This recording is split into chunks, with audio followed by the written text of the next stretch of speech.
Ladies and gentlemen. Hi, everyone. Helen. Hi, Lori. Diane. Hey, Mark. Ladies and gentlemen, there's my friend Mark. I just saw him. Hi, everyone. Hey. Hi. Now, I know we're going to have a lot of people on board today, so please forgive me if I miss you saying hello. Hi there, Josephine. But I'm thrilled to have everyone here. Sayuriola. And I'm just thrilled to be here to share this with everyone because it's not an easy place to get to. I'm having a beautiful time. Nathalie, bonjour. I'm going to try and squeeze in as much as I can on our tour. Hi, Candace. Danny. Hi, Danny. It's not as sunny as I'd hoped, but the fog has burned off. And I did put up tomorrow night a sunset tour to have another go. Oh, you can hear the church bells just going off behind me. Hey, Ruth, shalom. Hi, everyone. So again, if I don't manage to say hi, all we're going to do is fill up the chat so much by saying hi to everyone. Hi, John. Good to see you. But everyone is, of course, very welcome here. And I can say that in a very genuine sense because everyone in Newfoundland makes you feel so welcome. Now, hey, Mary Lou. So Mark was having a little trouble pronouncing because they don't say Newfoundland and say Newfoundland. So the emphasis is at the end of the term. But we are actually on time. I see lots of people joining. Hey, Sandy. So it's lovely to have you all here. I expect you're going to see lots more people coming on, but I've been, they are Canadian. They are, Cindy, but they are very much their own thing. TMJ, hi there with you. Helen, I think you're off dancing somewhere, so thanks for coming in to say hi to us all. There, now that is Catherine. That's my mom, everyone. And so I did actually give mom a quick phone call to make sure she was up. Hi, Michelle. It is a very fascinating place to be. So it's lovely to have mom here because I don't think mom has ever actually made it to Newfoundland. I have to say, this is my 10th province. So I'm thrilled. I have been here. So just a quick hello.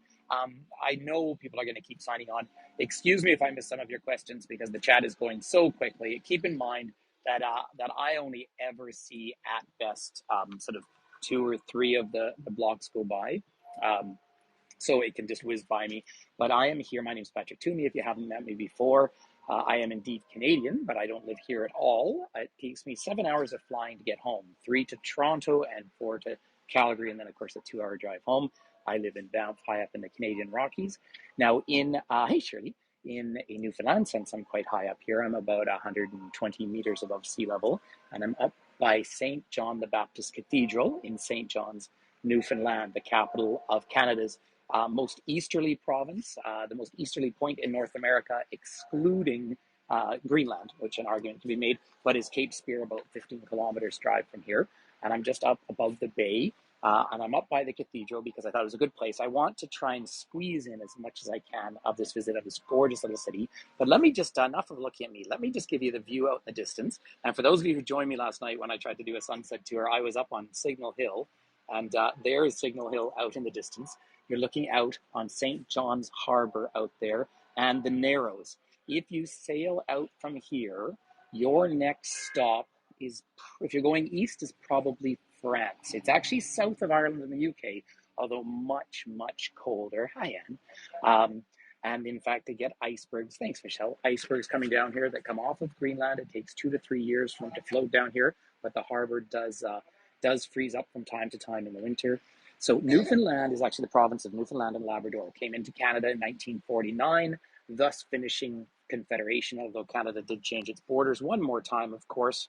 Hey, Charlotte, thank you. Did change its borders one more time in 1999 when Nunavut was carved out of the Northwest Territories. And of course, that's the land of the Inuit people up to the north. But Newfoundland here, Newfoundland and Labrador as a whole province is a fascinating place. We often refer to the Newfoundland part of the province as the Rock, and I'm standing on this ancient rock here. And when I say that, it's about 500 million year old rock that was once the height of the Alps, and now, of course, carved right down to these heights that we see here. By the way, I just wanted to quickly post one picture in there of Cape Spear for you when it comes up. That is the most easterly point in the North American continent, and we're nearly there. However, so just to go back to the history, this was, as a land acknowledgement, the land of the Beothuk people, who probably numbered somewhere between 1,000 or 1,500, a small indigenous population, and they were very, very wary of settlers. Why would they have been wary of settlers? Well, of course, they heard stories from elsewhere, perhaps in the continent. However, they were the first of the indigenous peoples over in these two continents, here in North and South America, or Turtle Island, as we like to call it. They were the first to encounter Europeans because around the year 1000, the Vikings landed on the very north tip of Newfoundland. Thanks, Scott. At a place, an archaeological site that's called Lanceau Meadows. They probably survived a decade, maybe a little more, but it was too harsh, the conditions, and the winter harsh conditions led to the Vikings leaving here. They also, of course, thank you, everyone. They also were wiped out of Greenland to the south, whereas the Inuit population thrived. Nevertheless, by the time there was permanent settlement on this island, the Beothuk did not survive and are gone. There are First Nations, though, however, here too, the Caribou people, and who probably are Nuptatuk or Inuit that come down from Labrador, and people who identify as Mi'kmaq, which are, of course, very important First Nations out in the maritime provinces. Thanks, Scott. So that's the land. But in terms of European settlement, John Cabot, or Giovanni Cabatti, was hired by the British government to sail across the ocean and find a way through to India. Now, of course, Columbus had gone over in 1492. And in 1497, Giovanni Cabatti, or John Cabot, sailed into probably this bay here, put up the Union flag, and declared it a newfound land, or Terra Nova. Now, the shoreline of just this island is about 10,000 kilometers, 6,000 miles, and it is said there are 6,000 shipwrecks around it. Thank you. I know the chat is just flying by. It's actually, my chat has frozen up a bit, and that's obviously, it's not the end of the world, but if you have questions, it just seems, thanks, Cameron. I've seen a couple of tips come up and then flash away, so I think maybe just the number of people on the app right now is putting some pressure on it, but as long as you're hearing me all fine. Is everyone hearing me just fine and clear? Not that I can do anything about it. Great. Okay. So, but let me just carry on with this bit of history, and then we'll go walking because it is just fascinating. So this place became geopolitically important from the very beginning because John Cabot's boat was slowed down by the density of cod in the water. They would literally drop down a basket with a weight on it, pull it up, and it would be full of fish. So that started the very early North American fishery of the salted cod, which was so important. And now it is said that the Basque were fishing here probably long before, Susan, probably before Columbus even came over to the Caribbean. So that's how far, and they were aware of these Grand Banks and the density of fish. This turned into a fishery. This northeast was all the British fishery, and the south shore was the French fishery. Let me just speed through that a little bit of history, and then we'll go walking. So the south shore was then negotiated away in the Treaty of Utrecht after the previous wars, the Utrecht wars, and that was handed away, and the French were basically booted off the island. But by the Treaty of Paris, which is 1763, that's more or less, and I've given this history on so many other tours, but more or less when the French gave up their claims to their entire empire here in North America, which was three parts, obviously New France or Quebec, l'Acadie, the Acadians who had been expelled, did you, Judy? And then down to the south, and Louisiana was a little bit later, so that was a bit of a story. But they gave up their claims to what is now Canada. However, in 1763, they were given, or they negotiated, now they gave all this territory away in order to hang on to the wealthiest place on all of planet Earth at that time. Hi, Moira. And that was the island of Dominica or Haiti, believe it or not. And that was all sugarcane production. They gave up all of this just for sugarcane. However, they negotiated to keep two tiny islands, and that's where I was just 2 days ago, the islands of Saint-Pierre and Miquelon. So I was in France 2 days ago.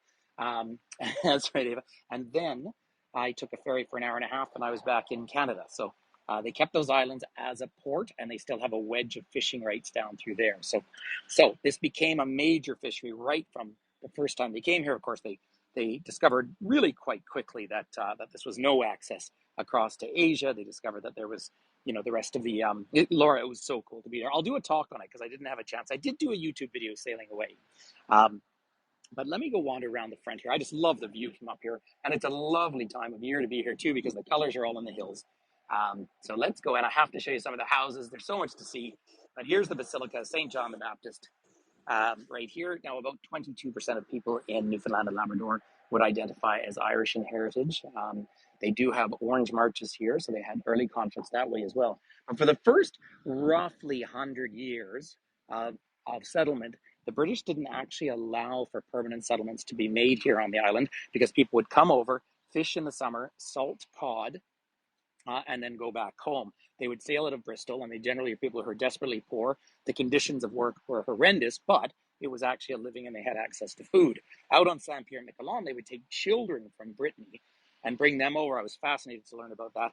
And they would bring them over to do the same thing, to dry the cod. And the only law that would have been here in the early days were the admirals, who, of course, would have been closer to really gangsters than admirals at that time to control everything. And then eventually they have a charter to start settling the coast of Newfoundland by the 1580s. The first permanent settlement is set as 1610. That's why we celebrate Quebec City as the oldest city in North America, 1608. Although there is a fair claim, and you see it around here, there's a fair claim to say that this is actually the oldest permanent settlement in North America, European settlement, obviously. So there is St. John the Baptist, started in 1841. So yes, they would have had scurvy in the early days. It gets very, very snowy, although less so than it used to, of course.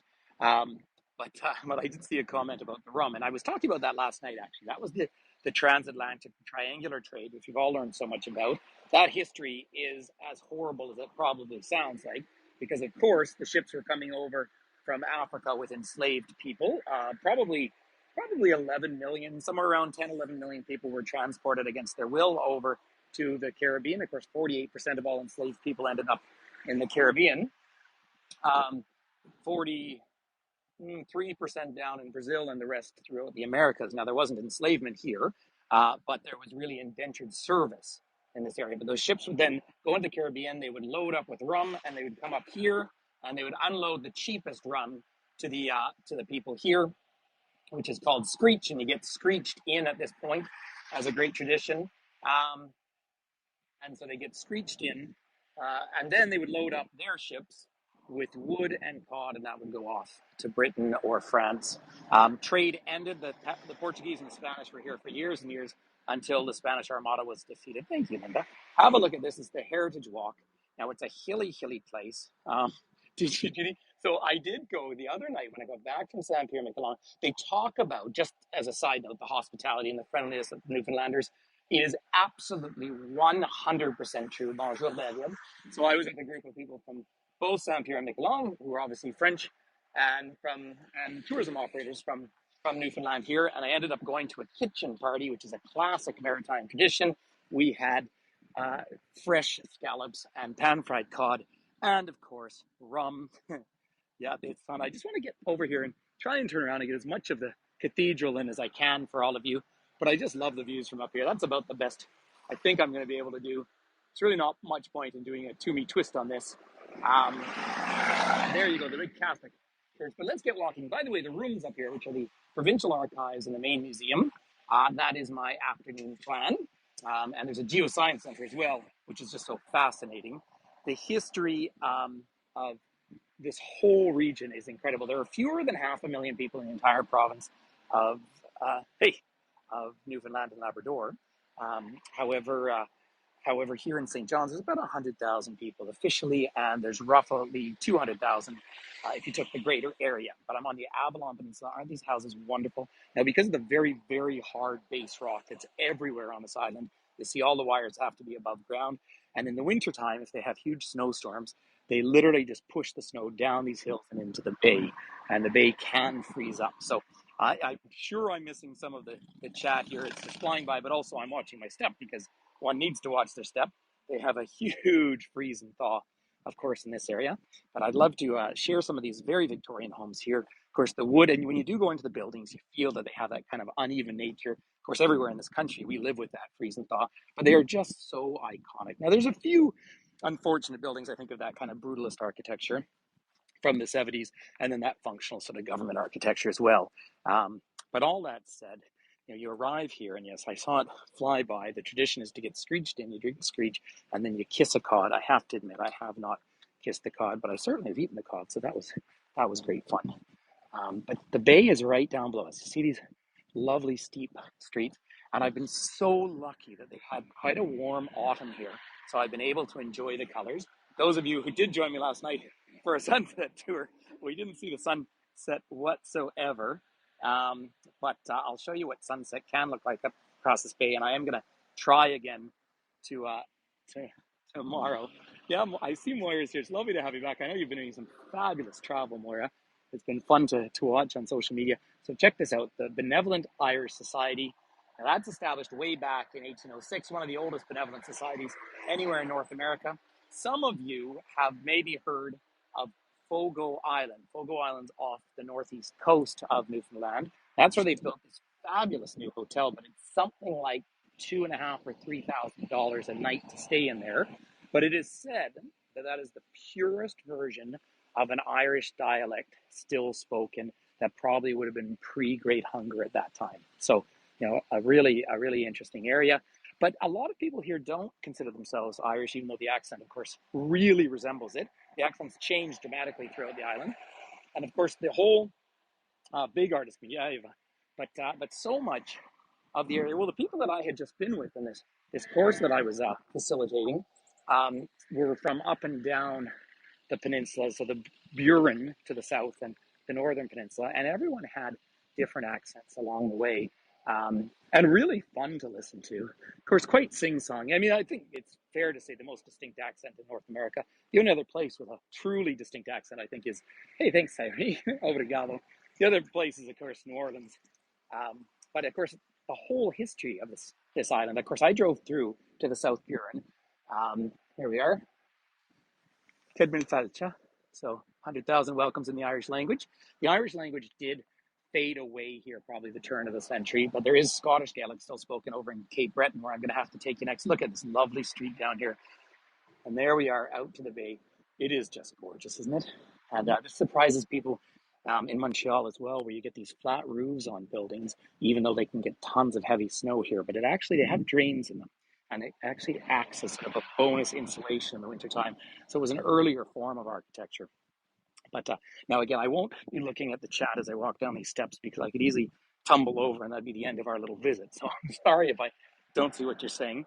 I do need to mention, when I was here, before I went down to St. Pierre-Miquelon, when I was here, I was walking up and I actually saw a van parked that said Trans Rockies on it. That is a buddy of mine who runs this whole race across the Rocky Mountains. And I texted him after, and he had driven all the way out here, but he was just heading home. I just love the fact that a friend from Canmore, Alberta, is here at the same time I am. Here's Bond Street.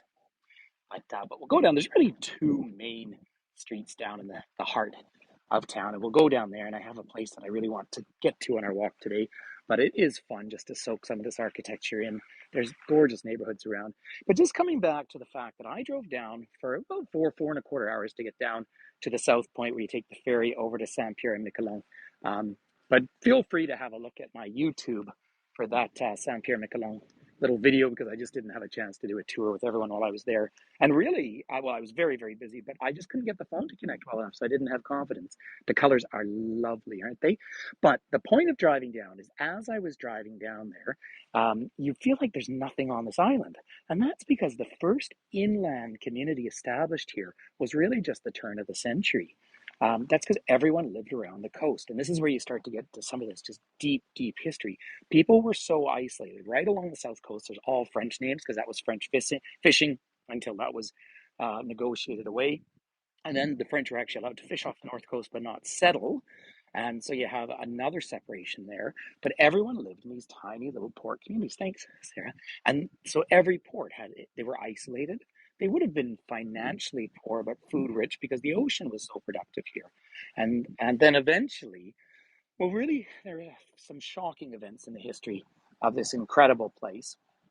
But yet, tiny little communities. As soon as you pull off the road and you go down to the bay, then you see the old fish crossing plant, the lovely, well-kept homes, and everyone says hello. I mean, as one can expect of a place like this. I mean, the reputation precedes it, and it's just so true. But these nice rolling hills. They don't really refer to this so much as the city. They call it town. So you're going up to town. This is the one significant city. Everyone, of course, knows Gander because Gander was famous because they had the great big airport there back in the days when planes couldn't go right over the Atlantic. They'd refuel. And that is, of course, the come from away. That is where all those planes ended up back in the horrible events of September the 1st.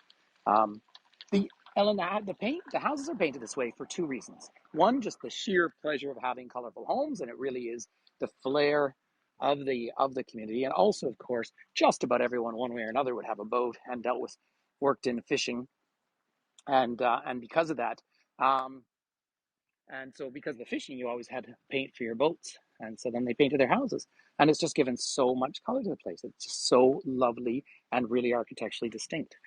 So yeah, that's where all those planes were stuck during September 11th, and the hospitality of the Newfoundland people has become so famous that, of course, they've made this really famous play about it. However, the first come from away was down at a place called Fortune Bay down on the Burin Peninsula. I only learned this about 4 days ago, but when an American ship, two of them, came aground during World War II, and the local people raced out to save as many as they could. They saved, I think, over 1,000 sailors, and the U.S. came up and built them a hospital as a thank you.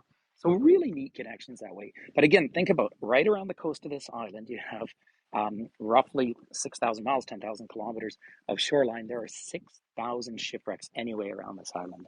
So, that's a pretty remarkable statistic, and that's because everyone lived off the sea, but they would have historically sailed in the dories. Now, the two big crushing events in the history of more modern Newfoundland, because Newfoundland was the longest self-governing um, colony in the British Empire, so a really remarkable place from that point of view. Hey, Elise, happy birthday to you, by the way. It was Elise's birthday the other day, and Elise has been a friend of ours for a long time now, and I realize it's not your birthday, but we always sing on people's birthdays, Jean de pays, c'est à ton tour de te laisser parler d'amour. Happy birthday. By the way, just a side note, when you have a peak you've got the stand up here, that'll tell the plows where the structures are in the wintertime because you get so much snow. So yeah, happy birthday. So World War One, this was still an independent, self-governing British colony. It was not part of Canada. Newfoundland was poor, extremely loyal historically in the British sense. They raised money across the whole province. Transport would have all been maritime. 8,500 Newfoundlanders went off to World War One. They fought alongside the Canadians at the Battle of the Somme, Vimy Ridge, and in roughly a day and a half, 3,600 Newfoundlanders were either killed or wounded. It crushed the economy of Newfoundland. It crushed, obviously, the soul of Newfoundland, and Newfoundland really declined into such economic distress. The governance had to go back to London. And then after World War II, when, of course, this was a hub of activity because so much of the American military is up here, as it's the most easterly point in the continent, right up on Signal Hill there. And then after the end of World War II, under Joey Smallwood, they negotiated their entrance into Canada. And there is a Confederation building, which I won't be able to show you, but they came into Canada in 1949, thus becoming Canada's 10th province and uniting this country in the sense we see it today. So then that is, of course, that big change. And then what happens next? Well, the economy, of course, was still extremely maritime. It was a fishing-based economy. And what happens if you overfish for 500 years? Well, eventually you wipe out your stocks. Um, Everybody else, hi, Mary. Everyone else have sound? Thanks, Barbara. Just have a quick thumbs up. Everyone else is having sound? Okay. So if you just leave a note, then, so let me just cross over without getting run over here. I'm up on Duckworth now, and I'm going to head down to Water Street, which is where I need to go. But in 1992, basically overnight, they closed the cod fishery. And in closing the cod fishery, basically wiped out the traditional economy of this island, and really wiped it out. Canadians will remember John Crosby going down. He was a very well-known politician at the time. And people here still respect him because he was brave enough to go into his communities where literally overnight they're told you have no work and you have no other economic option. Part of the reason I'm here is they're spending a lot of money on tourism development, and that's why I was helping people through a tourism packaging course. That's what I've been instructing on while I'm here. And so this is why there's such a deep, deep connection, particularly between Newfoundland and Alberta. And in fact, the Irish Descendants, a band from Newfoundland here I've listened to for years, have a song. It's called Between the Rock and a Hard Place. Well, the hard place is Alberta, of course, where they all have to go and work in the oil fields. But over time, I've grown up close to that. I've grown up knowing Newfoundlanders my whole life, of course. No, we are all Canadians as well, but I mean, it's a long trip. One of the big challenges coming here is it's really expensive to get here. Like I just, Well, they Donna, what happened is their economy collapsed. Unemployment here back in the early 90s there was and some of those communities was 40, 50%. In fact, let me just interject a point between the two. Um, what had happened after Confederation is they started creating what they called resettlements. So many of the communities that were just so isolated. Thank you both. They actually pulled the houses down, floated them away, and created larger communities with road access. Now there are still, and I learned about a whole series of communities that are still accessible by boat only, but there's resettlements all over. And I actually managed to go to one called La Manche the first day I was here, went for a hike there, lovely old suspension bridge. But the town, you just see the structure of their old houses once upon a time. I'm down on Water Street, by the way, and there's Solomon's Lane up there in the distance. So Water Street, there's about 3 streets. There's a little George Street where the nightclubs are. I don't stay up late enough to do that, but I do have to take you down to one of the breweries when I get down here. Thanks, T&J. So they had to resettle. But when the economy collapsed, when the fishery collapsed here, it was extreme. I mean, it just crushed the economy, and I mean, basically bankrupted the whole province. They've had a series of very good leaders, to be fair, I think, in this province. There's the Supreme Court of Newfoundland, Labrador. Thanks, Casey. But they've had to just reinvent themselves. Now, there's oil exploration, thanks, Helen, and more than oil exploration. There's actually oil production off the coast. They have 5 altogether. 3 are fixed, and 2 are actually floating platforms. So this idea of going away, going out to sea, going out to work on oil, traveling away is just so much part of the identity of this island as well. There you go, moose burgers. There are, by the way, 10,000 plus moose on the island of Newfoundland. And another thing I learned is they were introduced here. 2 periods. Yeah, the 1880s from New Brunswick and then 1908. And now they're everywhere. And I saw moose when I was driving down. So that's just an interesting little tidbit of history as well. Although there is a large caribou population. In fact, one of the healthiest wild caribou populations in the world. And talking about caribou, look at the carving in here. Sorry, someone just asked about the come home banners. That's a great question. So the come home was their promotion when we got out of the pandemic. Now this island was totally closed during the pandemic, of course, which it needed to be because, of course, it's a small population over a disparate area, and they closed right down very, very intentionally. And they lost very few lives. The Canadian Maritimes managed the pandemic brilliantly. I mean, really tip my hat to them. And so they're reopening because so many Canadians and people abroad have roots here in Newfoundland. And so the come home is this year's tourism promotion. And so when I landed at the airport, there was a picture of a whale coming out of the water, and it says "come home." So that was a really, really good celebration. By the way, I believe I'm going to have to try this tapas bar while I'm here. Now there's a ship. I am going to head down by the water after, but I just want to come along the street here with everyone. So there was some music. There will be music out in the pubs tonight. Newfoundland has just a fabulous music tradition. Now Canada does, but here, of course, it has that very maritime sound to it. Before I went down to Saint Pierre, I came out for dinner with my colleagues, and we were listening and sort of every other song I knew because I tend to know the Irish ones better than the Newfoundland ones. And it was actually right here at Broderick's that I listened to music the other day, and it's just so lovely to listen to. Um, there's so much history in around here as well, and this really active sense of inclusivity. So that is neat. Now the food is, of course, I mean, a lot of fishing food. I would say that the food I ate out in Saint Pierre Miquelon was just spectacular French food, whereas here there's a lot of sort of heavy fried fish and that sort of thing, fresh as can be, as you can imagine. But we are perched out on a peninsula, to see Vinland over there. Now that's a skateboard place. My son would love to see that. But Vinland was probably one of 2 names that the Vikings had for this area. So that's sort of fun. But today was meant to be sunny. Now it's not the crazy fog that I got hit with yesterday, but it's not as sunny as forecast. But when I woke up this morning, I looked out the window. I did see sun for a little while, but I can feel that kind of humidity coming in. But I do love these come home signs all around here. So a little bit of kind of classic Canadian architecture, like the Royal Bank over here in the sandstone ceiling. Yeah, Mary, in terms of people having problems with their connection, that has There's nothing that I can do about that at my end here. Really like to actually stress that point. Um, La semaine d'hier, le vent hier. It was yesterday when I was up on the hill. I was having something like 70-kilometer winds. It was fun though. I sort of got the exercise that I felt like I had needed because when you're being hosted by Newfoundlanders, I want to go down to the left, but I don't want to curve into yet till I curve back.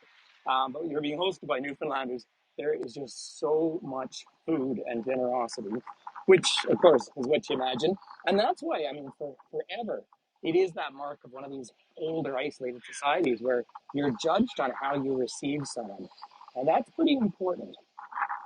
I have met now, last night, a fellow served me, and he's from Kelowna in the west of Canada, and he said he just wanted to get out of the rat race, and it's just so much easier and more affordable to live here. And then a fellow from Halifax said, this is the only capital city in Canada where I can afford to buy a house.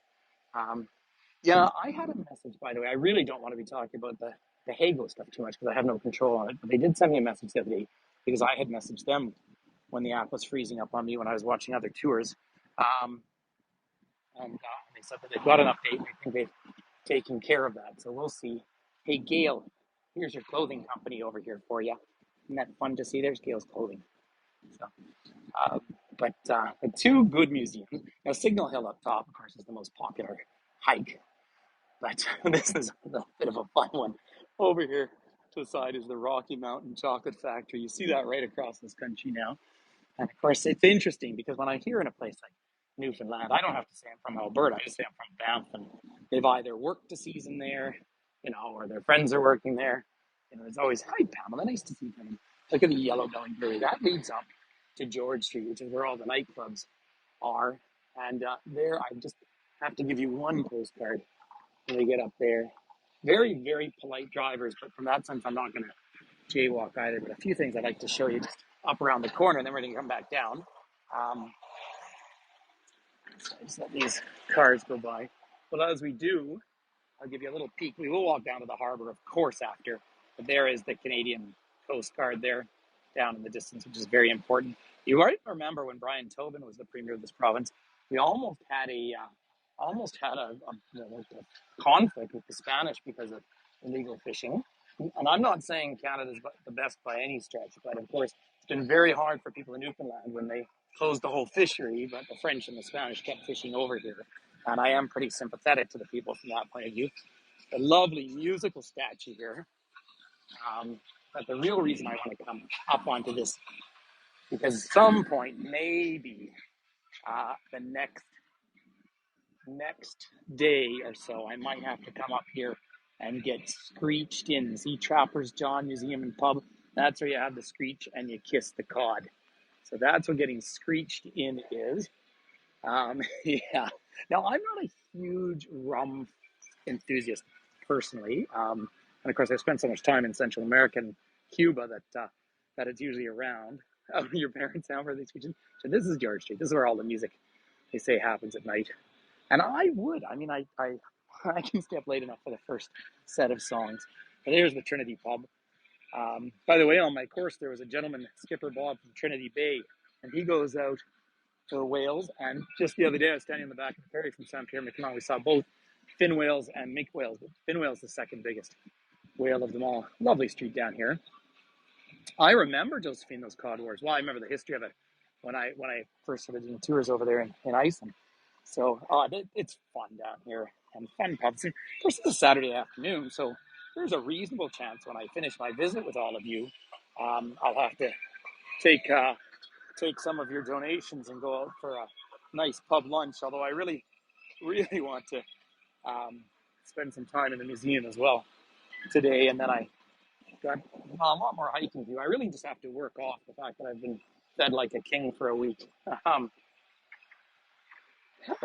we're having a rum conversation. It's true.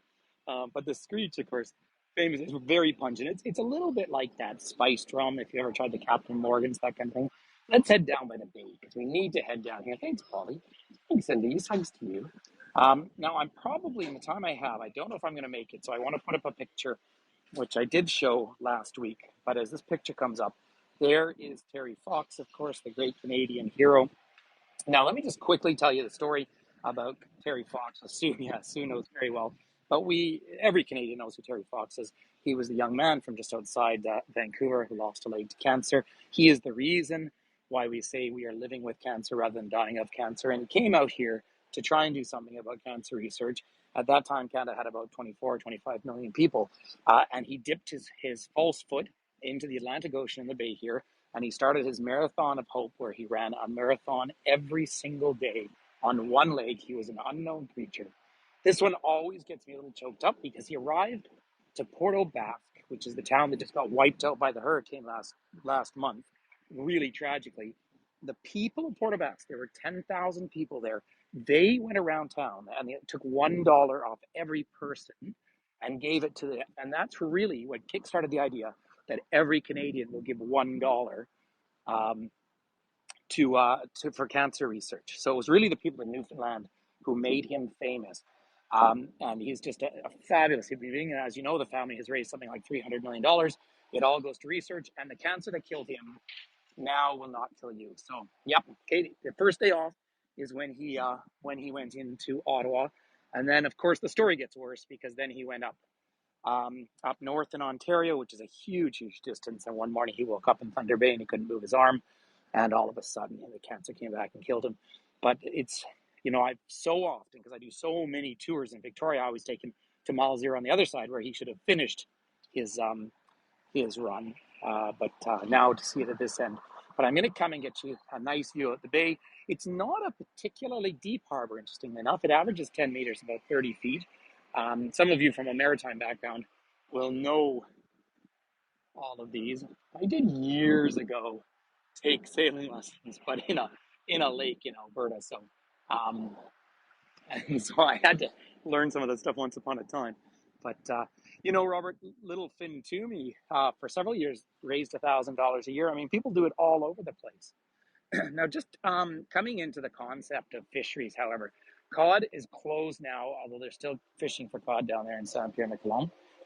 So much life. And when you see these very isolated small communities, they can almost feel they're so well kept, they don't feel poor. But keep in mind, so much of people's money and infrastructure is all going into their watercraft. You'll see 6 or 7 boats in a community where you see 12 houses.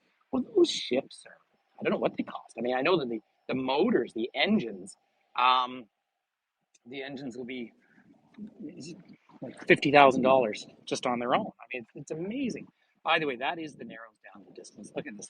I mean, it's such an iconic image. This is a true fjord, the whole island. If you imagine that Newfoundland, the rock itself, really looks a lot more. Thanks, Dan. That's Signal Hill up there, Gail. That's the Cabot Tower.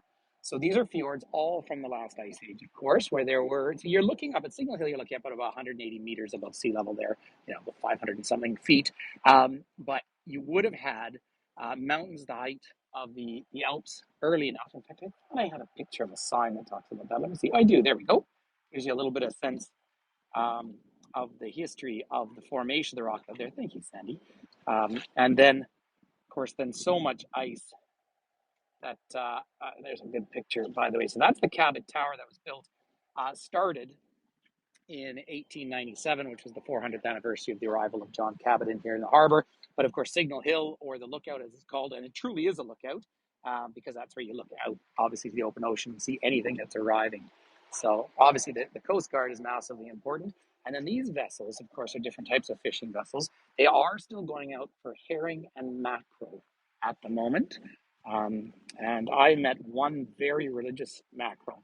In fact, it was a holy mackerel. So, the best I could come up with at the moment. But let's just have let's just have a look across the bay. So the snow question, interestingly enough, I keep asking that one myself, and what everyone's telling me is as the climate is changing, it's obviously the game has changed quite a lot. I did have haddock Josephine the other day on Saint Pierre, and no, I didn't. I'm lying to you. I did it just for the halibut. But there is haddock here, absolutely. I did, though. I'm not a real fish and chip guy, I must admit. But there's the Canadian Coast Guard over there, which is very, very important. I mean, the Canadian Navy is, needless to say, tiny, but the Canadian Coast Guard is very important, given this country has the longest coastline in the world. just for the hell of it. Scott, you got it there. But look at the colors on the far side. By the way, the Irving family from New Brunswick basically run all the petroleum in this side of the country. It would be lovely if they would just take Alberta oil and not bring any oil in from Saudi Arabia, but that's another one for, I bet you do, Kate. Another discussion for another day, but it's just up and over that hill that you get out to Cape Spear, the most easterly point in North America. And I had a car the other day. I don't have one now, so I don't know if I'll get out to Cape Spear again. Um, but great. Oh, have fun in Uganda. Yeah, I'd like to check in on that one myself. So let's just keep walking a little bit. I could, of course, do about 2 or 3 more tours here. I will try and do a sunset tour tomorrow night up on Signal Hill because I'll go exactly where I was yesterday. But it was so much fun in the wind. But of course, we didn't see any hint of the sun setting, needless to say. But major supply port here. Now, in terms of getting over to the mainland, incidentally, there is a summertime ferry that sometimes runs not too far from St. John's, and that's an overnight trip that goes down to Nova Scotia. But the main ferry comes up and down the coast from Port aux Basques down into Sydney, Cape Breton Island, and it's a shame. I really did look this time of year. Just about everything in Cape Breton is closed. Most things inland here are closed, and so as a consequence, I wasn't able to really add on much more to the trip than I would have in other times. But I will come down to the Maritime sometime in higher season and take you all on other tours because the whole area is just so magical. But Newfoundland here, the distances are massive. I did see, of course, saw moose. I saw an eagle at the same place. Oh, and I did, of course, go to the town of Dildo, which recently became famous when Jimmy Kimmel, you know, the TV personality who's very funny, ran to be the mayor, and they made him the honorary mayor because his whole platform is he wanted to unite the community to make a better dildo. So, hey guys, um, and that apparently, and I've been Googling it, because a local artist says the origin of the word dildo actually comes from the hull of a ship in Spanish, but it's not what I would say. Now, I don't know a lot of maritime Spanish terms, but I do speak Spanish, so whatever the origin is, but you can do a whole, I'm sure you can just Google it on YouTube, because you can do a whole story of place names all around Newfoundland, because they're frankly all so much fun. But here is Fisheries and Oceans Canada. That is, Robert, where I got the dildo beer, and it was nice too. So that was fun.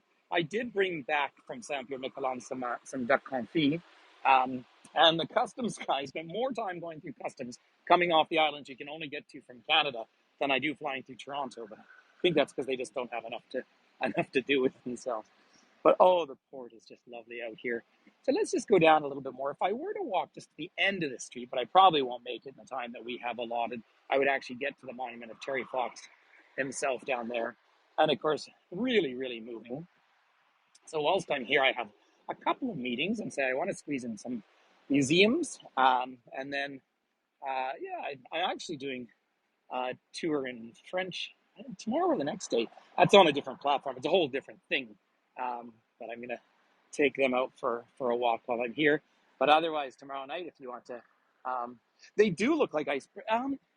Do you know? That's a great question, Josephine. So these are not the icebreakers, as far as I know, and I can happily stand corrected on that, because the icebreakers are based, and they do come up here. So it could be the icebreakers are, Kate, I only speak 3 fluently that I could give a tour in, but I'll get by in 8 languages or something. But the big icebreakers, is the point, are so interesting because, oh, Pam, hey, Pam.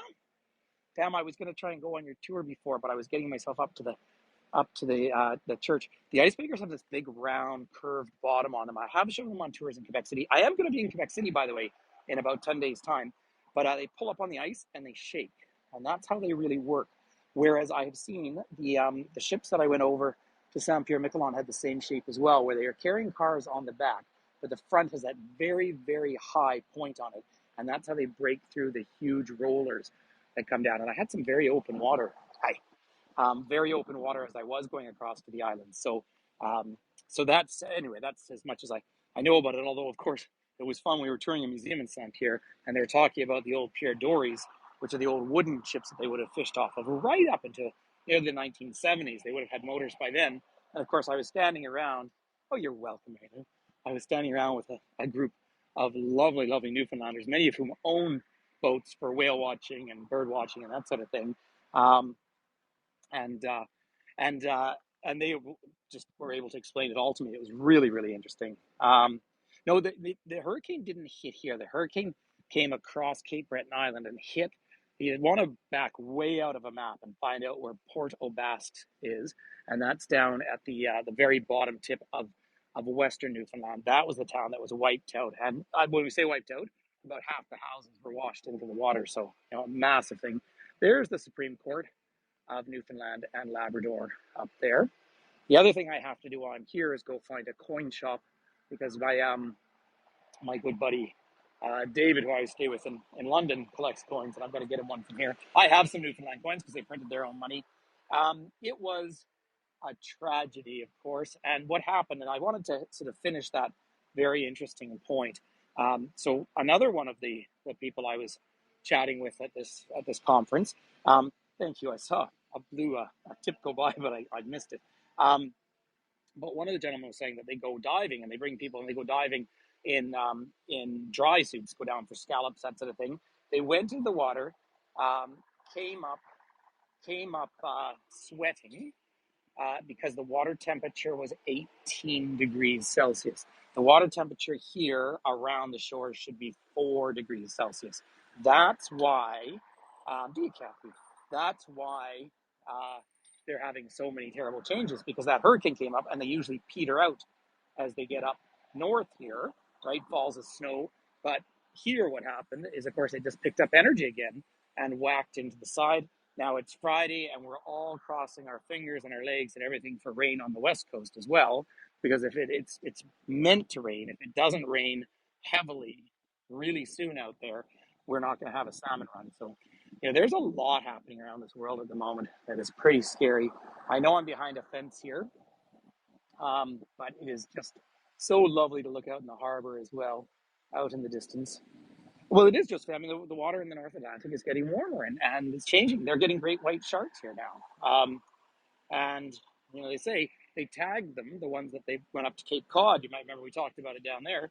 And they're coming up to these sort of waters. That just should never, ever be happening. But all that said, ladies and gentlemen, I have cross time. I know this is just a teaser. I can't wait to see some of the postcards, because is it dripping outside out? I'm thrilled to hear that. I've been checking the weather on the West Coast every day, because it was so dry. But I do want to thank everyone for coming. Hopefully those of you who were able to get on at the very beginning, you got this beautiful panoramic views and the lovely houses out here. You see why I love this. I think, it's, I know some of you apparently were having troubles connecting. You're welcome, Tommy. Just, thanks, Bethany. Just so everyone, really, truly, and on behalf of all my friends who are guides, obviously we do this to supplement our incomes, and we do this for the love of it, but we can't do anything about any of that technical stuff, so it can be really quite distracting as well, just as, I like to check the sign. Oh, is that right, Kim? Kim, I love your province, and I really love Moncton. But I do want to say to everyone, peace and love to all of you. Hi, friends down in Key West. I guess we're down. Do you know, I did mention this yesterday when I was on Saint Pierre Miquelon. If I had gone straight south, the next land I would have hit was Brazil. Isn't that really remarkable? Hey, Pam, I'm home 24th. Danny, big hugs to you. So, lovely little sculpture here. Terry Fox, by the way, well, yeah, I won't make it. There's a hotel in the distance up there. He's down mile zero there. I did show him the other morning, but thank you, Teresa. But I do very much, well, thanks, Helen. Appreciate everyone coming along. Let me just get back up to Water Street. Might be a better place to finish. But oh, are you Pam? All right, I'll give you a call. But yeah, I have a couple of days here, and honestly, it's partly. Do you know my 2 flights? And I didn't fly, business class or anything. My 2 flights added up to about $1,400 to get here, so I could have gone to Europe. And it's one of the challenges. There's not a lot of flights out here the destination organization that sponsored this is really investing heavily. And of course, Newfoundlanders are, I mean, they're famously hardworking people, but you know they are sticking with this island. If you want to climb into some of the history of it, it's just a remarkable place. Um, so ladies and gentlemen, thank you so much. And maybe we just finish off with, I don't know all the words, but I wish I could give the whole thing to you. Because I divided bills about, and I divided sails there, I divided catch the fish and things, and I'm the lies there. That's awfully fun. All right. Big hugs. I'll let you go, everyone. Thank you for coming and spending the time. And I've got well, very quickly, yeah, I'm flying back down east to Montreal on the 6th of November. And then on the 21st, I'm flying down to South America, of course. And I'll be going up to Arequipa and seeing Elizabeth. And then I'll be going all the way up to Bolivia. I'll see you right now. And oh, that's right. And Finn has a tour up, everyone. So I can't wait for that. I have to check the time on it again. But Finn Toomey has a tour. So finally, I was trying to find you one more view of the harbor, but I don't think I'm going to have any luck. So have a lovely, thanks, Patty. Thanks for the link up there. And maybe someone can just plop up the link to the YouTube as well, because it's a chance at least to have a little tiny taste, a 5-minute taste of Saint Pierre. So thanks, Kate. Well, I'm looking forward to getting home and looking forward to seeing my family at some point too. So, but it was nice having my mom. There's my mom. Yeah. So, all right. I'll finish off. Give you one little peek. It's not perfect, but there's a peek. Yeah, not really. Out towards the harbor. Anyway, there's the Atlantic Shrike. All right. Lots of love, ladies and gentlemen. Bye bye.